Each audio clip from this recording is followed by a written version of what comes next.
আসসালামু আলাইকুম। আজকে হচ্ছে বাবুকে নিয়ে এই তো লেকে এসেছি বাবুর ফেভারিট জায়গা। আমরা হচ্ছে এখন এই তো ব্রেড খাওয়াচ্ছি, তাই না আব্বা? তাই না, কাকে খাওয়াচ্ছি ব্রেড? এই তো একটু বাজাস। হ্যাঁ, এই তো আমরা রাজহাঁসকে খাওয়াচ্ছি।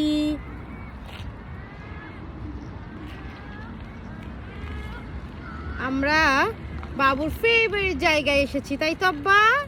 আমার ব্রেড খাবো, ব্রেড খাওয়াবো? ব্রেড খাবো, ব্রেড খাবো, ব্রেড খাবো না খাওয়াবো? আর খাবো, খাওয়াবো। খাওয়াবো। হ্যাঁ, বাবু এই যে গরমে একদম লাল হয়ে গিয়েছে, অবস্থা খুবই খারাপ তার। গরম আছে, আবার দেখা যাচ্ছে যে একটু বাতাসও আছে। সো আমরা খুবই ভয়ঙ্কর অবস্থায় আছি, তাই তো আব্বা? আকাশটাও খুব ক্লাউডি লাগছে, এখনই বৃষ্টি আসবে হয়তো বা। সো আমরা